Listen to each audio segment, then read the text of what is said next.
Bonjour à toutes et à tous, bienvenue à l'atelier Exporter en Amérique latine, les clés du succès à l'international. Aujourd'hui, j'ai le plaisir d'accueillir 3 invités qui vont vous partager en 30 minutes leurs expériences concrètes et leurs conseils pour réussir sur ce continent aux multiples opportunités. Alors Lana, toi tu es basée à Mexico depuis 3 ans pour BPI France et au quotidien tu accompagnes les entreprises françaises pour se lancer sur ces différents marchés. Est-ce que dans un premier temps tu peux nous dire quels sont les atouts que doivent avoir les entreprises françaises pour se lancer sur ces différents marchés et puis peut-être dans un deuxième temps les pays qui sont les plus accessibles, plus facilement accessibles pour une première exportation ou pour un premier contact, une première prospection? Merci Karine et bonjour à tous. Donc oui, moi je me présente, je m'appelle Lana Ravel, je travaille comme responsable Amérique latine et Caraïbes au bureau de Mexico aux côtés de mon collègue Arthur Gouin qui est également dans le public. Donc nous on est là effectivement pour commercialiser nos produits de financement et garantie pour les entreprises françaises qui souhaitent prospecter, s'implanter ou exporter vers l'Amérique latine. Donc effectivement on a l'occasion d'être au contact d'exportateurs français et de voir quels sont vraiment les atouts et les stratégies qu'il faut mettre en place pour aller sur les marchés latino-américains. Je peux les résumer en 3 catégories. La première est de prime abord assez simple et évidente, mais elle est cruciale. Naturellement, c'est s'adapter au contexte culturel et linguistique. L'espagnol est obligatoire, c'est un prérequis pour faire des affaires en Amérique latine, mais également comprendre la culture d'affaires latino-américaine. Le WhatsApp, comme beaucoup d'autres zones, mais en Amérique latine surtout, c'est automatique. Comprendre aussi qu'on est dans une culture d'affaires qui est extrêmement informelle. On prend le temps de faire des déjeuners, des petits déjeuners. Faire du business en Amérique latine, c'est donner de son temps. C'est clairement ça. Deuxième atout qui est extrêmement important, c'est penser l'adaptabilité de son produit et de sa solution. Je le dis vraiment parce que parfois, quand on s'attaque à l'Amérique latine, on croit qu'on est sur un bloc de marché, qui a les mêmes besoins, qui a les mêmes défis, alors que c'est faux. Chaque pays est particulier, chaque pays a ses propres défis et ses propres opportunités. Il faut toujours réfléchir si son produit peut s'adapter à un marché privé ou est-ce qu'on est dans une logique plus de public-privé. Est-ce qu'on est dans un pays également fédéral, c'est le cas du Mexique par exemple, ou encore au Brésil, on a des États qui à chaque fois ont des différentes réglementations, systèmes administratifs, systèmes fiscaux. Donc il faut bien penser à l'adaptabilité de son produit et vers qui il faut l'adresser. Et je pense que le dernier atout qu'il faut savoir mettre en avant et qui demande surtout un temps de réflexion, c'est quelle va être ma stratégie d'accompagnement quand je vais en Amérique latine. Beaucoup d'exportateurs français passent par des systèmes d'agents qui sont implantés sur place parce que c'est des marchés qui sont extrêmement loin. Le décalage horaire, c'est pas une légende. Aujourd'hui, c'est 8 heures de décalage, par exemple, avec le Mexique en moins. Donc je peux vous dire que quand vous voulez aller vite, il faut être extrêmement patient parfois. Donc parfois, il y a des systèmes où on pense avoir un agent qui est implanté sur place, un distributeur. Il faut se demander aussi, est-ce qu'on va passer par une croissance organique ou est-ce qu'on va passer par une croissance externe, racheter directement une entreprise qui est sur place ou pas. Tout ça, c'est des stratégies qui prennent du temps, auxquelles il faut bien réfléchir. Il faut surtout s'entourer de conseils et d'entités d'accompagnement qui sont locales et qui connaissent bien les marchés. Merci beaucoup Lana. Pour les pays. Et pour les pays, peut-être si on peut passer sur la carte pour illustrer mes propos, ça peut être plus simple. Voilà. Donc vraiment les pays aussi, quels sont les... J'ai pas envie de dire les pays où c'est le plus simple d'aller faire du business en Amérique latine, ça n'existe pas, mais quels sont bien entendu les marchés les plus porteurs aujourd'hui, où il y a pléthore d'opportunités pour plusieurs secteurs. Bien entendu, on connaît les 2 grands géants que sont le Brésil et le Mexique. Le Brésil qui est quand même un marché qui est plus protectionniste. Donc là, la question de savoir est-ce qu'on va passer par une croissance organique ou externe est primordiale parce que oui, il faut avoir une présence sur place. La taxe d'importation, quand on exporte vers le Brésil, il faut la prendre en compte dans sa négociation commerciale. Le Mexique est un marché également qui est extrêmement intéressant, souvent qu'on a envie de résumer par les opportunités dans les 3 A, c'est-à-dire les 3 secteurs porteurs que sont l'agroalimentaire, l'aéronautique et l'automobile, bien que l'automobile est le secteur aujourd'hui qui connaît des tarifs douaniers plus importants, mais ça reste quand même un hub de production industrielle très important. Et bien entendu, le Mexique continue d'être un hub exportateur vers les marchés d'Amérique du Nord. Donc là aussi, c'est extrêmement important de se poser la question, est-ce qu'on va être dans une implantation industrielle ou alors est-ce qu'on va être plus dans une stratégie de passer par un agent local sur place pour pouvoir abreuver le marché. Bien sûr, la Colombie et la zone andine qu'on a toujours l'habitude de mettre ensemble sont des marchés extrêmement porteurs, mais c'est des marchés aussi qui, bien entendu, sont très prompts au changement politique. La Colombie est en train de rentrer dans un contexte électoral, donc on sait très bien que tout ce qui va être en rapport avec les marchés publics, on va connaître des ralentissements, mais il n'empêche qu'on est quand même toujours sur un marché privé qui est extrêmement dynamique. Même chose pour le Pérou. Le Pérou a un marché privé qui est très dynamique et qui a d'ailleurs la monnaie la plus stable aujourd'hui. Donc ça reste un pays qui a une stabilité politique qui est intéressante. Et puis après, pour les autres pays que nous, on a l'habitude avec lesquels on voit beaucoup d'exportateurs, bien entendu, il y a toujours le Chili, qui est un marché qui est plus, disons, un marché de niche pour tout ce qui va être en lien avec les énergies renouvelables et les sujets des minerais. Il ne faut pas oublier le lithium et le cuivre, qui sont des grosses ressources au Chili. Et puis, dernier marché dont j'aime bien en parler à la fin, parce que tout le monde l'attend, et c'est un peu le marché surprise, c'est l'Argentine, qui, bien entendu, depuis l'arrivée de Milei, est le marché où il faut suivre au jour le jour, vraiment, où est-ce qu'on en est dans l'évolution. On a quand même connu un assainissement budgétaire depuis l'arrivée de Milei, malheureusement au prix de quelques concessions sur les volets sociaux. Mais quand même, on voit des exportations qui reprennent, des conditions d'importation qui se sont assouplies pour les importateurs privés en Argentine. Et on sait très bien aussi que le pays a accusé un énorme retard en termes de projets structurants en infrastructure et énergie. Donc, il faut suivre au jour le jour ce marché qui a un potentiel absolument énorme et qui a des besoins énormes aussi. Mais en tout cas, voilà comment il faut voir l'Amérique latine et comment il faut l'aborder. Super, merci beaucoup, Lana. Alors, on va effectivement, Monsieur Lalo, votre entreprise Boni, qui est installée à Saint-Étienne, fabrique des briques réfractaires, je vais y arriver, et réalise déjà 10% de son chiffre d'affaires export en Amérique latine. Alors, ce qu'on aimerait savoir, c'est comment vous avez réussi à identifier le potentiel de cette zone et comment sont passées vos premières approches. Bonjour à tous. Effectivement, on exporte en Amérique latine. Donc, on a 3 canaux, on va dire, pour l'exportation. Le premier, c'est des clients directs dans le domaine de l'aluminium. Nous, on fabrique des briques réfractaires denses, acides et neutres. Donc, c'est vraiment un secteur assez particulier. C'est des produits qui sont pour l'industrie lourde, c'est-à-dire le verre, l'aluminium, la sidérurgie, la chimie, la chaux, j'en oublie certainement. Donc on est diversifié et en Argentine, on adresse 2-3 marchés. Donc on a des clients directs, notamment au Brésil. Et après, on travaille avec des bureaux d'études, des gros bureaux d'études, comme des boîtes comme Five, qui ont des projets en Argentine notamment, mais qui sont décalés depuis des années, mais qui finiront par arriver. Et puis également, on travaille avec des multinationales. Dans le glace, on travaille avec des grosses entreprises qui ont des filiales à la fois en Colombie, en Argentine, au Brésil. Et en ce moment, on a un marché pour l'Argentine. Et alors, comment vous aviez trouvé cette zone? Qu'est-ce qui vous a attiré? Qu'est-ce qui a fait que ça a marché? Pour nos produits, il n'y a pas une très, très grosse concurrence. Et on a Boni, c'est une entreprise qui a 160 ans. Donc on est assez connu et on a une notoriété. Et notre produit, si on rentre difficilement et on sort difficilement. Parce qu'en fait, il y a une question de confiance. C'est-à-dire qu'un produit dans le glace, il dure 15 ans. C'est-à-dire que si on fournit, il faut que ça dure. Et on ne le verra pas tout de suite qu'il y a des défauts. Donc en fait, la notion de notoriété et de confiance est importante. Mais effectivement, pour l'Argentine aussi, c'est un pays qui fait un peu peur. On a pris une assurance crédit. C'est le seul que j'ai fait parce que je ne suis pas très rassuré et je ne regrette pas. Très bien, merci beaucoup.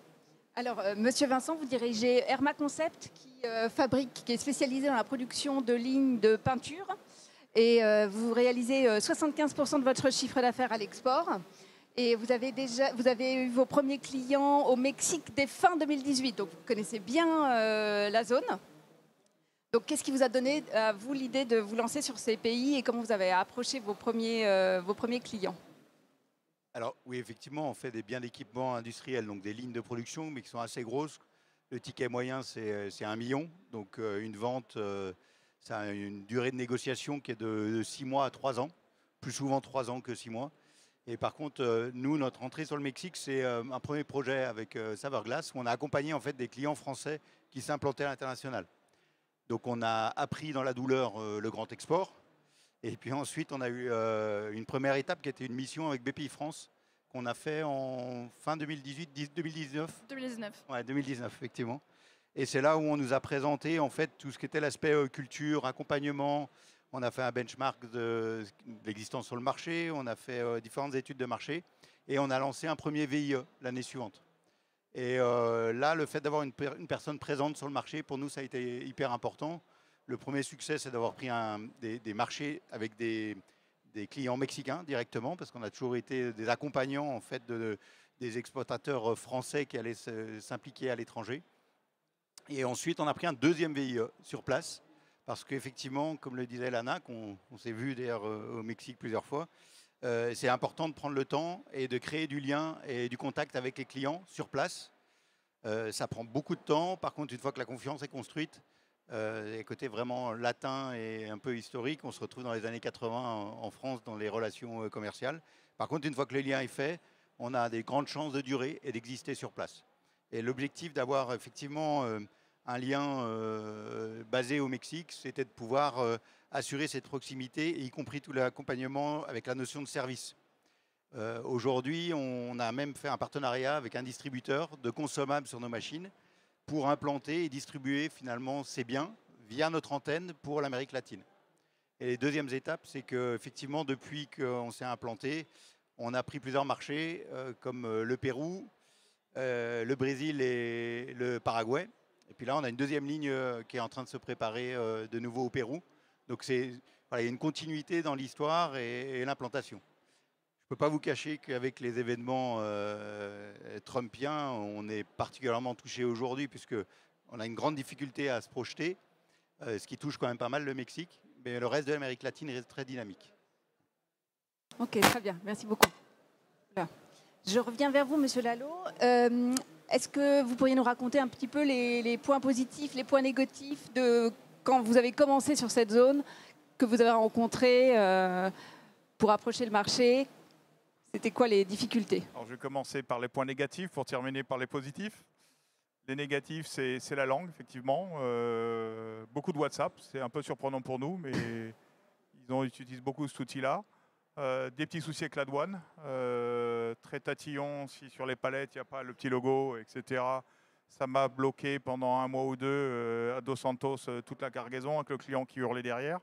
Donc oui, c'est des moments qui ne sont pas toujours faciles, mais ça reste des clients qui sont stables dans le temps.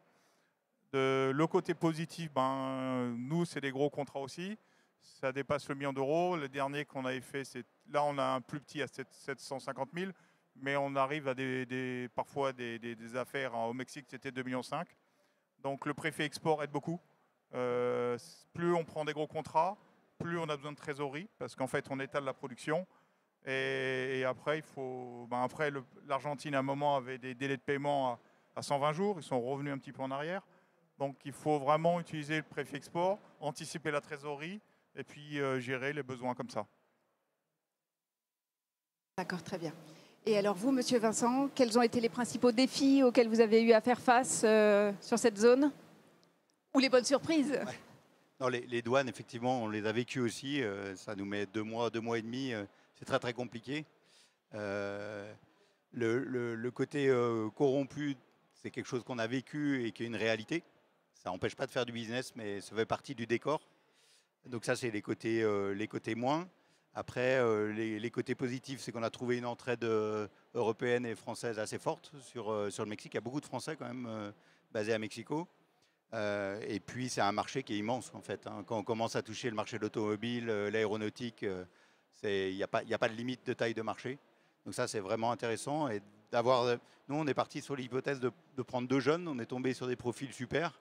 Et aujourd'hui, on est en train de regarder comment on peut... continuer. D'ailleurs, depuis, on a embauché un Mexicain, mais qui est basé en France. Et cet aspect culturel pèse beaucoup dans la durée et le prolongement de notre expérience là-bas. Par contre, du Mexique sur le reste de l'Amérique latine, ça fonctionne aussi très bien. Il n'y a pas la même barrière en fait que quand on est européen ou américain. Voilà. Très bien, merci.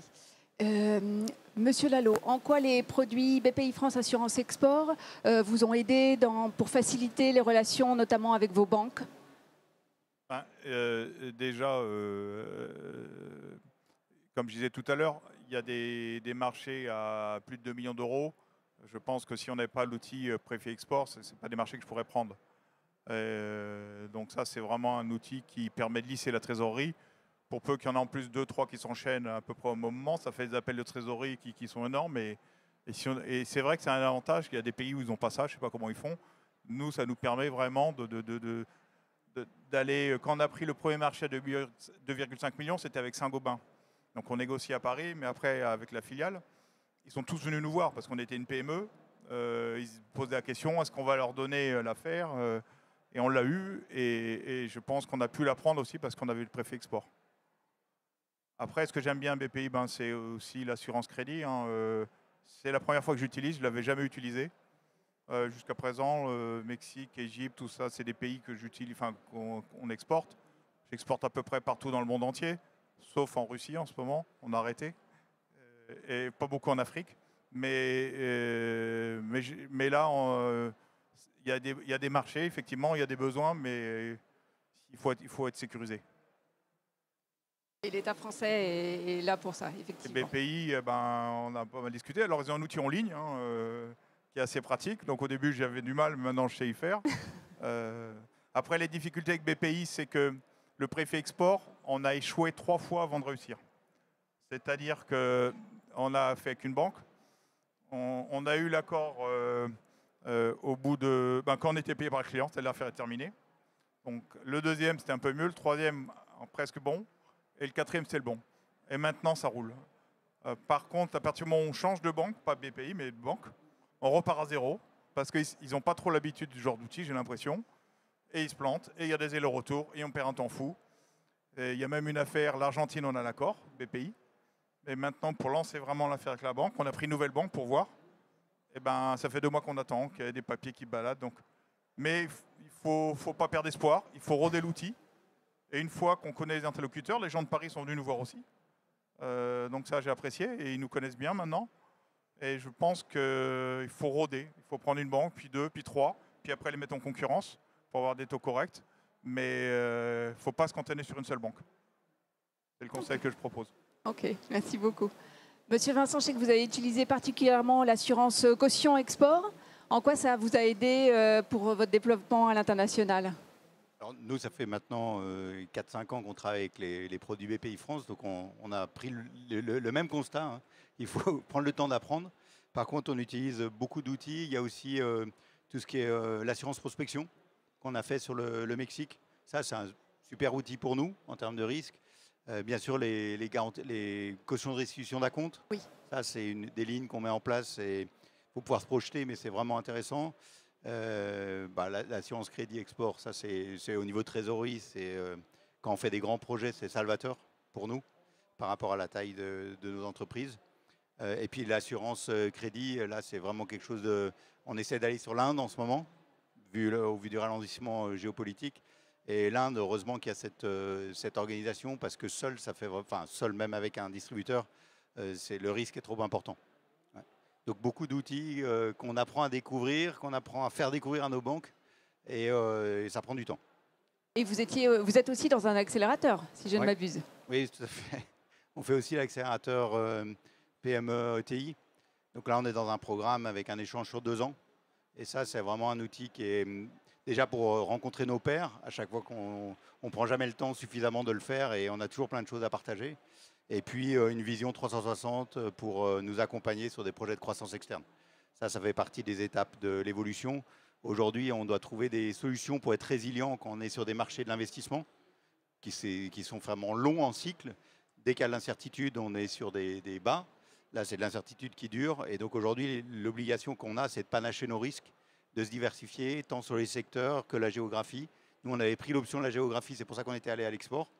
Et aujourd'hui, ça ne suffit pas, il faut qu'on soit aussi ouvert sur des activités qui soient indépendantes sur des cycles courts quand on est sur des cycles longs et vice-versa.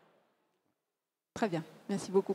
On voit en tout cas qu'effectivement, il faut se faire aider, il faut se renseigner auprès des bonnes personnes pour avoir les clés, pour bien identifier les problématiques sur les marchés que vous voulez adresser. Il faut parler avec vos pairs. Hein, on voit bien que c'est intéressant. On ne connaissait pas et on a des choses en commun. Voilà. Et puis voilà, s'appuyer sur BPI France Assurance Export qui propose toute une gamme d'accompagnement, qui a des experts qui sont là pour vous aider aux différents stades de votre développement à l'international. Tant pour prospecter effectivement que pour vous accompagner sur de la caution, sur des préfinancements. Donc voilà, il faut demander, il faut toquer, il faut se renseigner. N'hésitez pas. Et puis voilà, il faut échanger. C'est ça qui est important. Merci beaucoup en tout cas pour vos témoignages, la transparence de vos réponses et puis la richesse de vos expériences partagées. C'est très intéressant. Et puis, n'hésitez pas, si vous avez envie, bien évidemment, on est tous disponibles pour vous aider, répondre à vos questions ou approfondir certains sujets. On est là pour ça. Merci beaucoup.